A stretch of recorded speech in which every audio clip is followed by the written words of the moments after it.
Welcome back, everybody. This is Music Talk with Dave and Mike. I'm Dave. I'm Mike. This week, we are going to do a review on Joe Bonamassa's Royalty.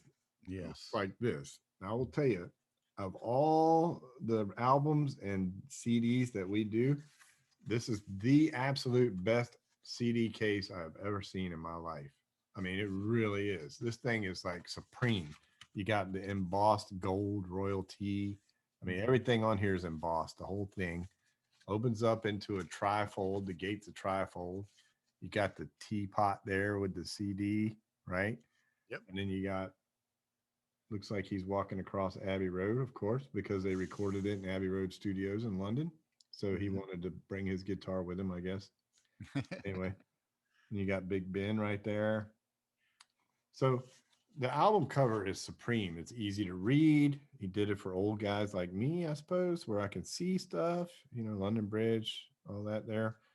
And the album, it comes with a 23-page booklet. Explains all about stuff.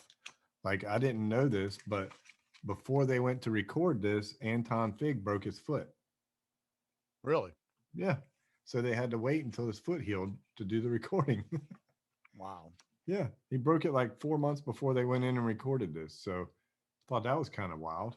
Anyway, it's got all the words. It's got a little story in here. He talks about a couple things. He's got 2 or 3 pages of just him talking about stuff. I Uh-huh. guess writing about stuff, I suppose. And then a lot of pictures of them doing the recording and things like that. Shots around London. And it's really, I mean, dude, I'm telling you, of all the CDs I've ever seen, this has got to be top notch. One of the most top notch CD covers ever. Well, I agree with that. I had a real hard time listening to the whole album. Did you? Yep, because I've heard all this stuff before. I'm not saying that he didn't write new lyrics and stuff like that, or maybe approach a little bit of a different production style or whatever. Yeah. But I swear I could just walk into any bar in the blues scene in Portland, Oregon, and hear the same stuff Yeah. every day. I It's mean, all it was pretty cliche, and it wasn't a new twist put on it. It's, I and guess I is what I'm will trying to say. I will agree with it. A lot of it is very familiar sounding. Yep. Um, there's a lot of stuff that he does though in between that really sticks out to me because I mean he's got a lot of these little fills and I guess overdubs and extra guitar parts in there that are really pretty incredible when you really dig in and listen. As a whole, though, the songs I definitely get what you're saying. It's not anything that you haven't heard before, Right. but it's pretty much a typical Joe album. I mean, his last one was similar to this. You know, he is I guess considered a blues guitar player, but this album I would not consider it a blues album. No, I don't either. I consider it more. I don't know. I mean, when they went into the marching, part of the what is it? The second song they did, maybe it's the Royalty. first one, Royalty. Yeah. Uh, I don't know. I was just reminded a lot of several songs I've heard in past years that you could take that same cadence, Yeah. put it into the song that was aimed at Russia, or put it in the song that was aimed at the United States or Europe, or, I mean, it just, okay. I mean, that was great, you know, Yeah. at the time, but it's been done too much. Well, I mean, well, we'll go ahead and run through the songs real quick. The first one, um, when one door opens, Yeah. I thought the fanfare at the intro was pretty weird. It didn't really fit the song. I mean, you have a fanfare Uh huh. and then it just goes into the song. I don't understand why he did the horn thing at the beginning. It really didn't work with the song and it wasn't in anywhere else in the song. Right. Right. So it was just kind of weird that here's a fanfare, here's the song. So Well, one thing that I noticed too, and this kind of it kind of bugged me, and it was about the background vocals, the Mhm. girls. On the first song in particular? Well, there's a couple of songs I heard this same effect used. The girls themselves sounded good, but if you really listen, you will hear a real high, trilly sounding vocal going on, and I'm like, okay, Frank Zappa used that a long time ago, on a couple of things, and it's one of these eerie type Yeah. high end vocals that's used in these. Yeah, I thought Uh, the harmony vocals on the first song were definitely strange. yeah. And that was one note I have is the harmony vocals are strange on that. Hmm. And the song goes all over the place, the first one. I mean, it starts out one way and then it goes another way. And I think what it boils down to is a lot of this album, he's kind of given a nod to some of his British heroes. Like the first song. He has part of Beck's Bolero in there when he's doing that dun, Right. da, da, da, dun, right? Right. And then they go to another part, a faster part. Then they come out of it, and it's how many more times from Zeppelin. And Yeah. I know. because Beck and Page, I think they used to argue about who wrote that part, Beck's Bolero, because Right. Page always said he wrote it, and Beck said he wrote it. So Beck did it And on his Beck's Bolero, and Page did it in how many more times, but they're a little different, right? yeah, So but the thing so is, Joe puts it both on his one song. the So thing is, it was done way before either one of them thought of doing it. it was, but they argued That's how about it it back in the Yardbirds, right? started, and that's my whole point. Yeah. It's So, and I it's mean, I think it was pretty cool that he did throw that in there for Beck and Page, right? well, yeah, But it kind of that song is just all over the place, man. It's like you get into the groove and then it changes to something completely different. It's got like four different changes that yeah. it's hard to hang on to. So, Well, I'll tell you, production wise, it was done. It was very good production on the song. I yeah. mean, everything that comes out of Abbey Road. Well, Uh, Kevin Shirley too has been his production guy for a while, and I believe yeah, he's out of Australia. I yeah. believe they I call him mean, the Caveman. So if you ever hear the Caveman, yeah, that's his producer, Kevin right. I Shirley. saw a little write up on him. Yeah. But yeah, I mean, the production was great. Hmm. I have no problem with the musicianship in it. Yeah. Everything was executed very Top well. notch.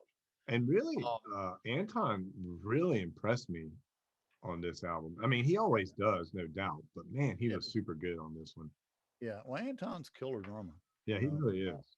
And and then when I he found out it, doesn't play any more than he has to play, and when he does something, it makes you turn your head and go, "What the hell did he do?" You know? right, it kind of reminds me of what we were talking about last week with Dirty Honey, where the guy has all these fills. He's Right, got a lot that he can take you into different parts of the song. So Anton's got this arsenal of fills that he'll never grow old because right, he's always got something new he can add. right. And Anton's so weathered. I mean, it's not like, I mean, anything he does is going to be quality, honestly. And Well, same and same with the bass player. Michael Rhodes. I mean, he's been recording in Nashville for. He's like another Leland Sklar almost. right, You know. right. I mean, So these guys are all. He's got Reese Winans, his keyboard player. He's had him on there for a while. So, you know, and yeah, I just think the first song kind of went a lot of different directions. I liked it okay, but it was kind of strange, and I really did not understand the fanfare. I don't yeah. understand it. Then Well, we get go ahead. I'm sorry. like I'm said, I've heard all this stuff before. Yeah, The movements and stuff. I mean, all through the whole CD, the album, whatever you want to call it. Um, there was way too much movement at times.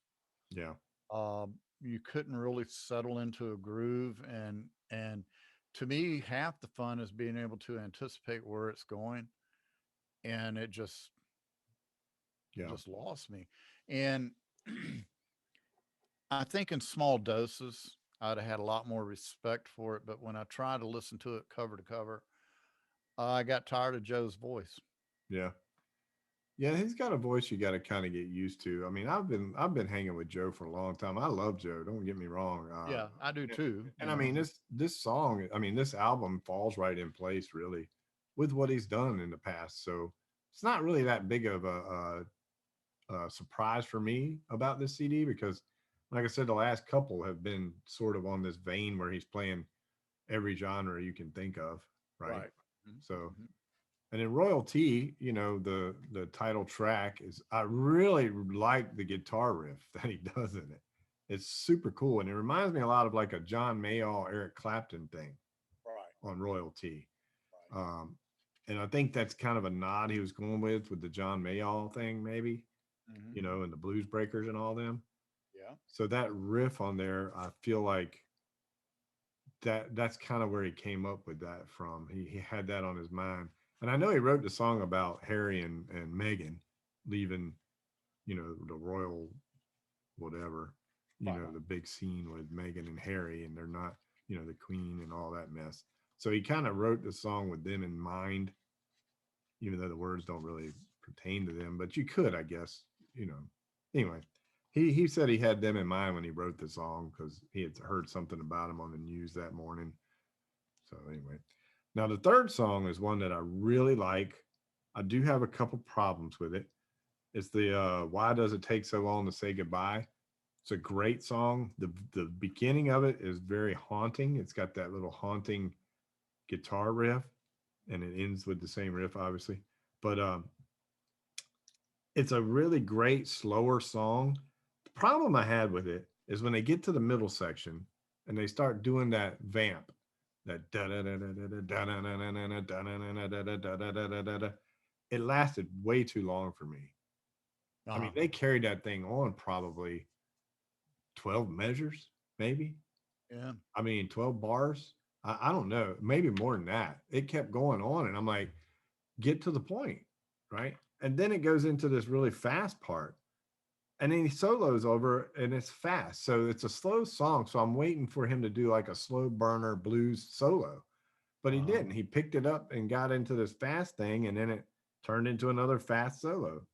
So Mhm. I really missed that, not having a slow blues guitar solo in it. I really wanted that, and it didn't happen. Um, I've got to say, technician wise, Joe is on top of his game. I think one thing that's kind of escaping the whole picture, though, a lot of times what you don't play speaks volumes. yeah, You know, instead of being too busy, sometimes I think he needed to milk the space a little bit. yeah, and I think he tried to put too many parts in these songs. I mean, and he is the king of turnarounds. And he, I mean, when it comes to turnarounds, nobody writes one better than Joe. I mean, he's always been great at taking you from the main part to a bridge to a turnaround. And I mean, he is the king of that. Right. But sometimes I think he does it too much, you Yeah. know? And that song in particular, I would have loved if he would have left that whole middle section out and just kept it a nice slow blues and just ripped me a blues solo right there, man. It was the Well, perfect yeah. opportunity for it, but he didn't do it. Yeah. I like the song. There's not many slow blues tunes that you can actually pick up the tempo in. I mean, there's only a couple that I can recall. Like, well, Stormy Monday's one Mhm. where the way the Allman Brothers did it in the middle of it, they picked it up, but they broke it right back down to where they were milking it, and Yeah. I don't know, And Joe can do that. I'm not sure why on this particular these songs that he kind of wanted to. It's almost like he threw way too many songs together. I don't know. yeah, You know, yeah. Well, I think the other faction of it is, you're looking at it. I don't know if he was trying to approach it as looking through the eyes of a British player, I think that it. emulating the Americana blues. I guess. Uh, Um, I don't know. I mean, I think it would have been. I think putting the song "Royalty" on a CD would have been great, but approaching the whole CD as that approach, I don't know. Maybe that's what threw me a curve on the whole thing. yeah. I definitely feel like he tried to put everything that he ever heard from an English guitar player in this album because it's all over the record. Yeah. Yeah. Um, you know, we'll move on to the next one. Look Out Man. I liked the bass in it. It had that dirty growling bass. Right, right. The words were so weird to me. It didn't. I don't know. I will say that the guy playing harmonica was super good in that song. That was a great harmonica song. The guy's name is Errol Litton or Lighton. I'm not really sure how you pronounce it, Uh-huh. but it made the song for me. I thought the words were kind of really strange. I still don't understand the words. I read it. I don't know what he's talking about, Uh-huh. but I do love the bass line in it. That growling bass, man, Yeah, was well, yeah. I mean, it made your speakers rattle. You know what I mean? So it yeah, had that Gibson humbucking bass, man. You know, you had that just that's what you want out of a Gibson bass. There's no doubt he had to have played that on a Gibson. You know, I mean, you're not getting that out of the Fender. or taking razor blades to the speakers. Yeah. I mean, it was just the deepness of that. You can tell he had the humbucking pickups. I mean, he could have had maybe a Warwick or something, but I would be willing to bet he had like a Firebird or something that he Yeah. was playing with, a Thunderbird or whatever they call them, the Gibson Yeah. bass. You could Wow. just hear that daggum growl, man. You only get that growl with them humbuckers, man. So, Yeah. Yeah. and I Um, mean, and Joe was doing his thing too. But I just thought the bass line was so cool. But then we get to High Class Girl, which I'm telling you, there's an overdubbed ghost notes in that song, man, on the snare. It's almost like they overdubbed somebody just playing the snare with brushes. The whole time I'm hearing it, you know. what it is he used both hands on the snare, and he was stomping fours on his hi hat. Yeah, So it gave you the illusion that his right hand was on the hi hat and all that stuff's going on in the snare. But the reality is he was playing a shuffle with his right hand, and his left hand was doing all the accents and the in yeah. between stuff. So, and I've done stuff like that before too. Uh, it's not a traditional way of doing things, Hmm. but it works. You Yeah. know, I mean, it's great. It's definitely an upbeat song. It's got that, right? that shuffle going on, and I liked it. But one thing that bothered me throughout the album was the snare sound was the same pretty much the whole album. Yeah, yeah. It had that same reverb pop, and I'm not really sure what that, I Well, mean, it could be that they honestly, I didn't know about Anton breaking his foot or anything, but they could have had another drummer do all these tracks, and then Anton came in and laid his stuff down, and they tried to get it out of the way as quick as possible. it could be, but I don't think that was the case because I think they waited for Anton to do it. It's just that they didn't change the snare sound much through each song, and I think a couple times they could have. There's another song later on I'll talk about that I wish they would have done a couple things different. And they do have I have seen them all in the studio with Anton doing all these. So there's a lot of videos out there. He's got like Right? five of Yes, them. I So, saw some of them. Yeah, he's using yeah. that. Uh, I'm not sure what kind of kit he's using now, but I he had the wood rims on that snare, and I'm sure. yeah. I don't know what kit he's using either. I don't think it's a DW though. Oh, I want to say it might be a Yamaha, maybe. I don't know. it might have been a Yamaha. I would lean more towards it being a I don't know, there at Abbey Studio. I would almost say they were using Ludwig, to be honest It with you. could be. It's possibility. It has that look about it too. I'm not really sure. Um, I didn't really get into it that much. I should have probably looked closer at what Anton was doing. it would be But interesting to really find out. I mean, I'm gonna have to look that up because yeah, I I mean, know, they sounded great. It's just they didn't change the sound of the snare much through each song to me. right? Like on that one, I was talking about the ghost notes. You still had that same pop, that same snare pop that you had in every song, which would have been nice if they had more of a traditional snare sound on that Yeah. particular song. But if you listen to, and here's what I was alluding to about the ghost note things and everything. If you listen to the NCIS New Orleans theme, Hmm. that's a Muddy Waters. That's Muddy Waters. Yeah. That's his band.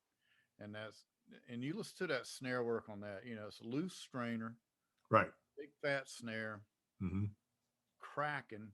Yeah. You know, and I mean it's basically And I I picture missed that's what that. Anton was going for in a sense. Only using the wood rims, which gave you a woodier sound. Right. You know, And he did get a great rim shot sound, oh but I yeah, feel like they put too much reverb on the snare a little bit to me. well, It was very reverby to me. I don't know. And it gave, it didn't have that. Sometimes I want to hear a snare sound, a live snare sound. I don't want to hear a digital compressed reverby snare on every song. right. So, but anyway, so the next song we get is Conversation with Alice. And that's a good song. And there was that part in there reminded me a lot of the Who. It went into one part, and it reminded me a lot of what the Who did on um, "Won't Get Fooled Again." Right. You know what I mean? It kind of Right.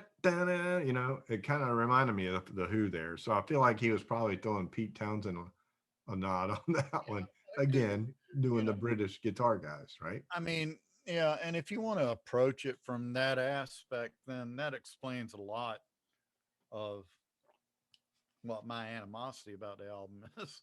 It's Yeah, not that I don't want to hear. If I want to hear that stuff, I want to hear the Who. I want to hear the Beatles. I want to hear, yeah, whoever. I mean, that's who I want to hear.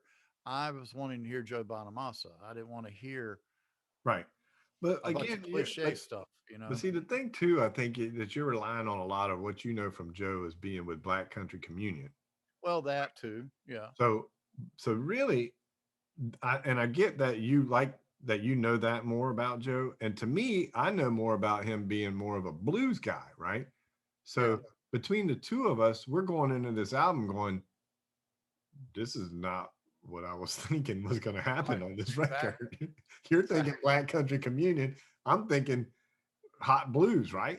Oh, well, see, I was thinking hot blues, and I'm looking at it like, okay, Stevie Ray Vaughan, Johnny Winter, Right. Yeah. here we go. Yeah. Let's do it. Right. And it didn't happen. Yeah. And I mean, and that's, I don't I wish he would go back to that. Now I will give him credit for him doing what he wants to do, Hmm. right? He's doing what he wants. Nobody's telling him what to do. This is how I want this song to go, and they're doing it. And he's producing it and doing it all himself. Yep. He's promoting himself. Ain't no record label telling him what to do. So I love that about him. And he's getting great production. And I mean, seriously, this album cover for somebody doing their own thing, I mean, it doesn't get any better than that. Right. And Right. so we get to track 7, and it's called I Didn't Think She Would Do It. Hmm. And kind of like what I was saying earlier, where I'm naming off these guitar players that sounds like he's doing this song, it's rocked up a little bit. Man, he gets a great tone on this one though. And he Yeah. always gets great tones. His guitar playing is phenomenal Yep. still throughout the CD. But this one here reminded me a lot of a Hendrix riff, and it reminded me of Deep Purple too. Yeah. I don't know if you caught that at all, but with that dan dan doo doo doo doo dan dan doo doo doo doo, that was a Right. lot of Hendrix. And then it goes into the singing, and it kind of reminded me of something that Gillan was doing in a way. So I feel like he Yeah. did a Deep Purple thing here on this one. Well, yeah, I mean, I And I, didn't really stop to put labels and everything I was hearing, mhm, but like I say, I mean, again, I'll give them all props as far as their musicianship and the way it was produced. yeah, I've heard it all before, though. yeah. I I mean, mean, and that's I true. know, and I mean, maybe that's what he intended, and maybe I missed the point. Well, that's kind of what I'm trying to point out is when I went into it was the first time I heard it, it was kind of weird to me, and then the second time I heard it, I was like, he is in Abbey Road, and I think he probably wants to honor some of the guys that he grew up listening to. Yeah, So he went in there thinking, how can I go in here and produce something that nods or gives homage to the people that I grew up listening to and and created who he is. So, Right, right. and that's kind of what I'm trying to do here because I feel like that's what he did. I don't know if it's true or not, but my impression is that's what he's trying to do. And this particular one, I feel like he went for a Hendrix Deep Purple sound on this one, Yeah, yeah. Mhm. and you can hear some of that. Um, Even at points, you can hear some of that Tony Iommi Black Sabbath tone in there Yeah. with his Well, I guitar. mean, yeah, well, Not as he not as SG, heavy, obviously, but you know, Tommy, he was using an SG, so right. I mean, and that's the thing, when and you, I feel like since he was in London and he wanted to try to bring something to his heroes, I suppose. yeah. Well, And I guess that's where I'm going with that. I So, get, I guess what I wish he would have put somewhere on the album in small print tribute. You know, I well, mean, because it would have been more to me. I would have gone into it with more of an open mind. he does have a part on here in this book, which again Well, is a 23-page book right here, right? And you yeah, see where it says preamble. In the preamble, he says to understand the British blues is to know the principal players that shape the movement. right, So this is what I'm feeling like.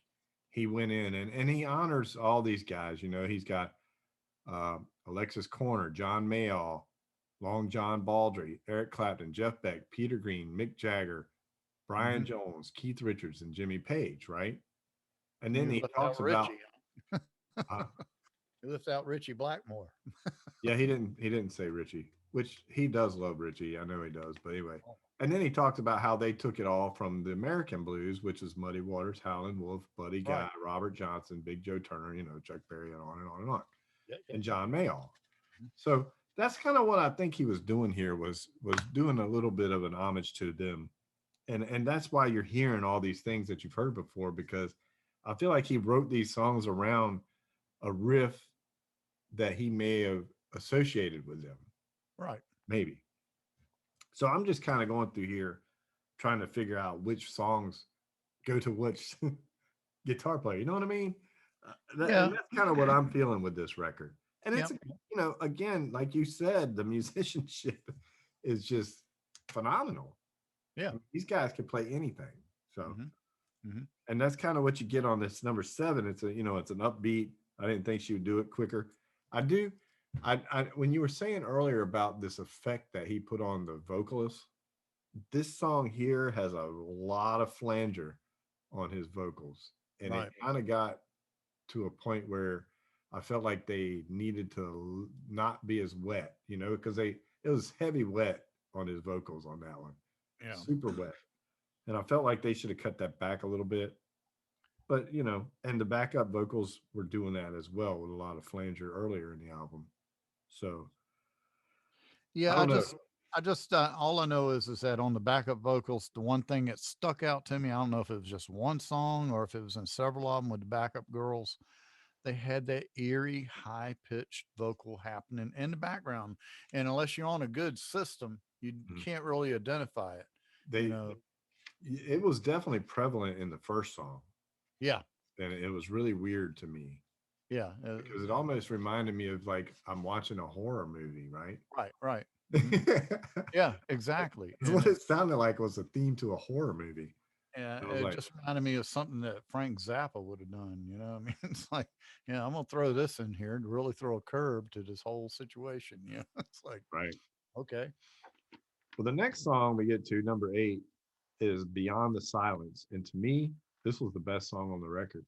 Um, this is Joe at his finest. This is what Joe is right here, in mm, my opinion. It's it's just the regular guys. It's him, drums, guitar, keys. That's it. And this mhm. is what he does. And I really love this song. His tones, his singing's even good in this one. There's not a lot of effects going on to where it's crazy.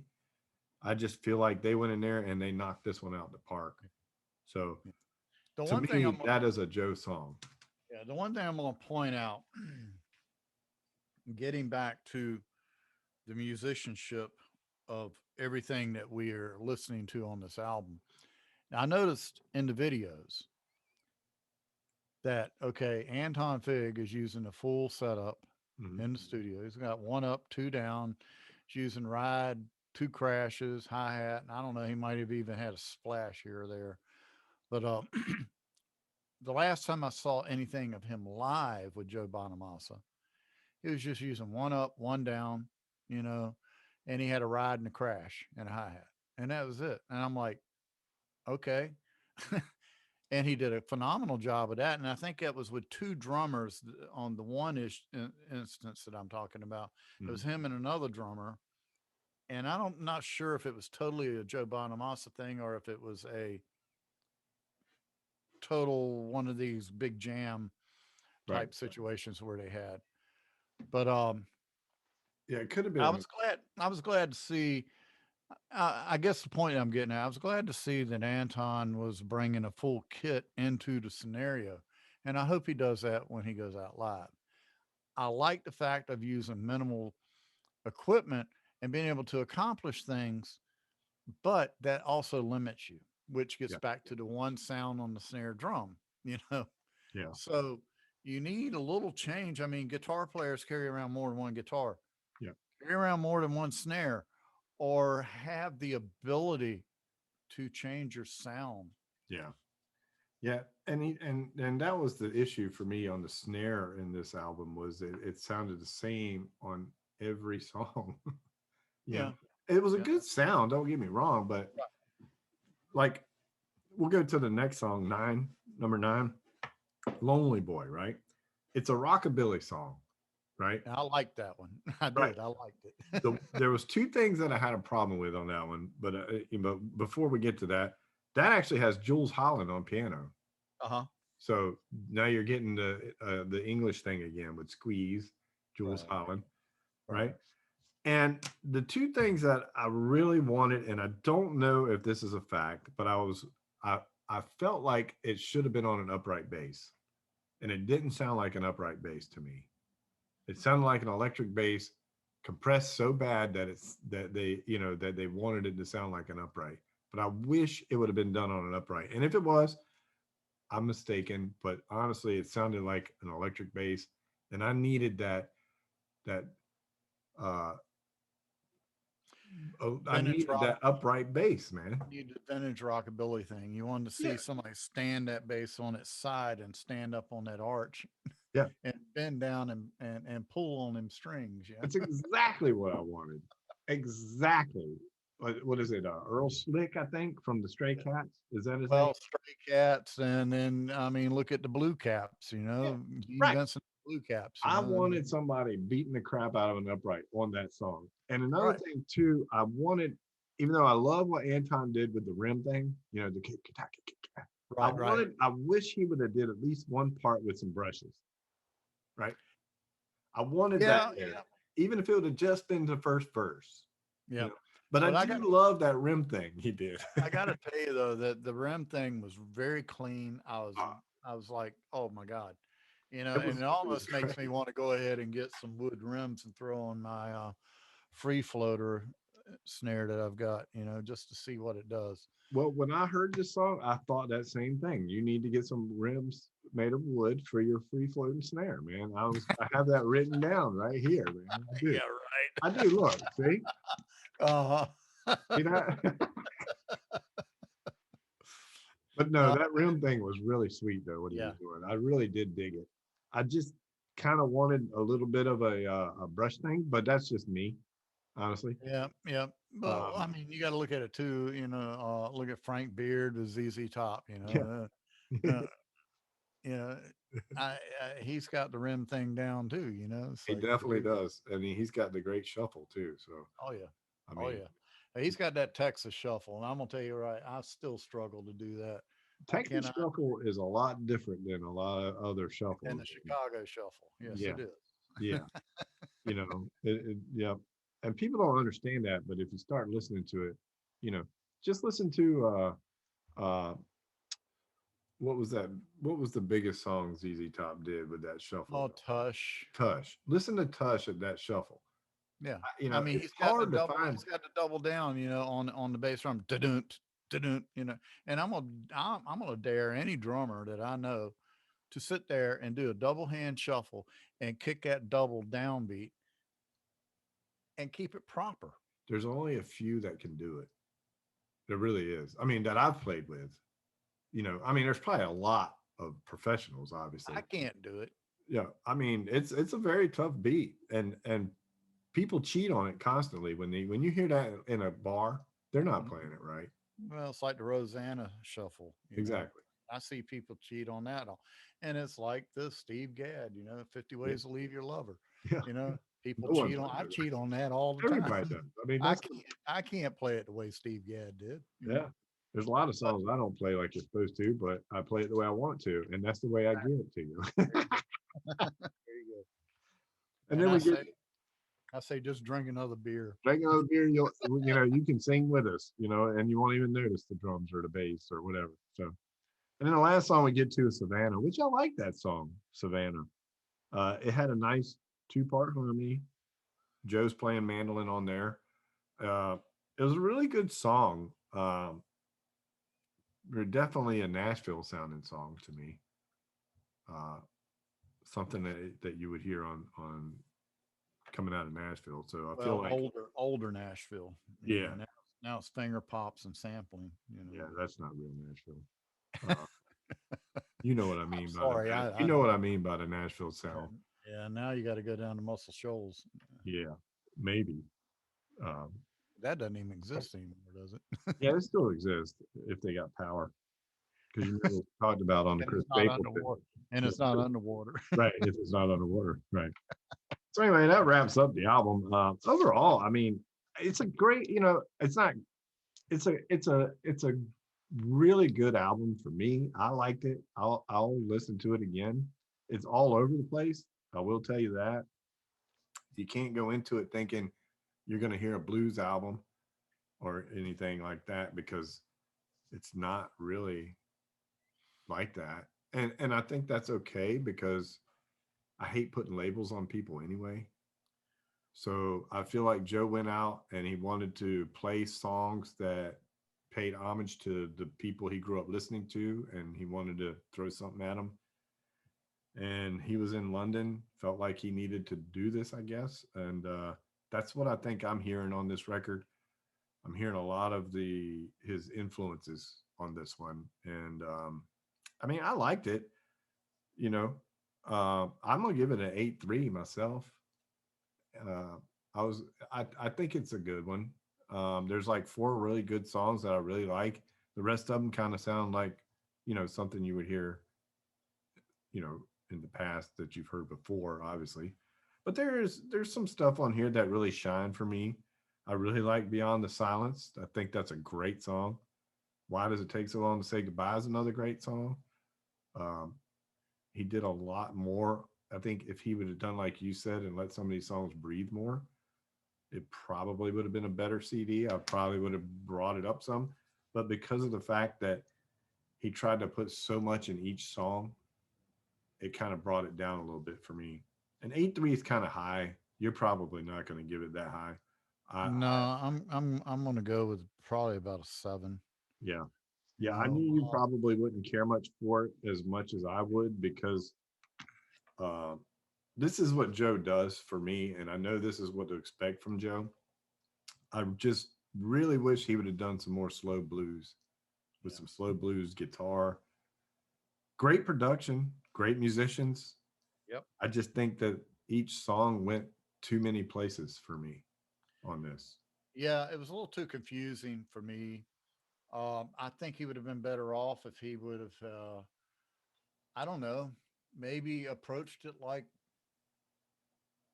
Thick as a Brick, a compilation of just a whole one song with hundreds of movements in it. You know, just gone. That would have definitely been a different perspective for sure. I mean, my whole point is like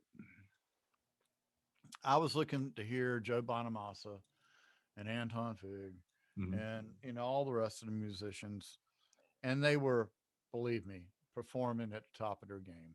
Yeah. And I'm not knocking that. I'm not knocking the Right. production or anything.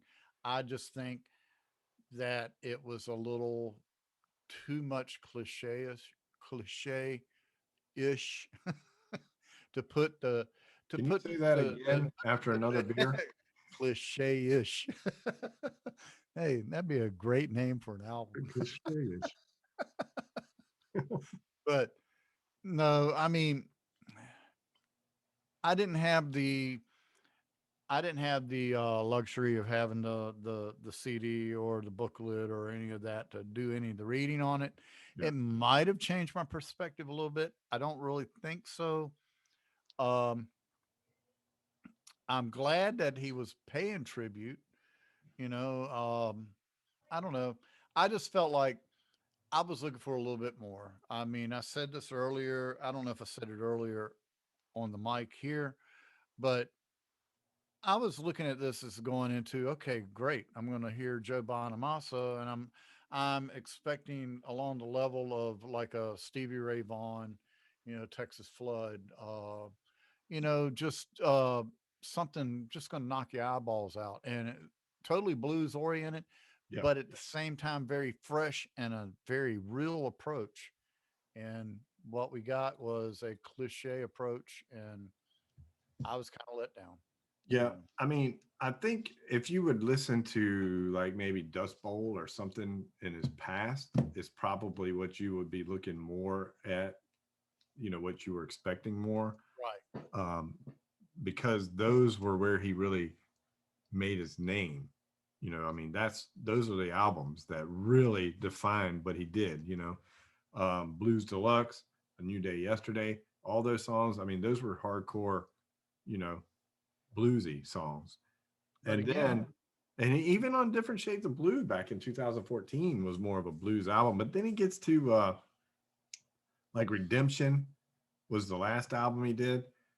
And I mean, I guess maybe even some of Blues of Desperation, but he started to go into this area where he wanted to do everything, I think, because I think he felt like he was tired of being boxed in, maybe. well, I look at it like this: the man obviously has a lot of ideas Yeah. and a lot of writing ability, and maybe he should stop looking at renting studio time and build his own studio with that money and Yeah. be able to sit back in his studio and do things. And then I don't know, you can put a bunch of stuff in the can and then later on go back in and piece another album together. Well, that's what I was going to say. This album probably could have been 10 more songs if he wouldn't have put all these songs and all these things in one song, Right. right? I mean, Right. he had like six ideas in one song. Yeah. He could have took three of those and made another song. And I'm sure that a lot of that is management wise, and a lot of it is production wise too. And it's not necessarily his say so, but they're like, okay, let's see what we can cram into this slot of time. Well, I'm not sure because Joe pretty much does his own thing. I mean, he manages himself. He does everything, and that's what he's known for. Yeah. But Now, when was this? This was definitely recorded during the COVID thing. this was recorded in 2020, Yeah, July of. Let's see, he started going. He went in 2019, I think, when he started and, it. and I think they had to stop it because of COVID, Maybe so.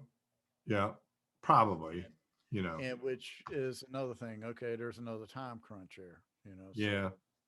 So yeah. I mean, all in all, like I say, I'm going to give it a 7. Yeah. Um, I'm I gonna love give it. all these guys. I love all these guys.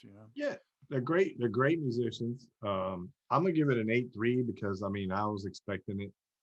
It's kind of what I was expecting. There's some things on here that I wish he would have done that he didn't do, but to me, it's definitely Joe Bonamassa. And Anton, I want a one-on-one FaceTime drum lesson. Anton's not really a people person.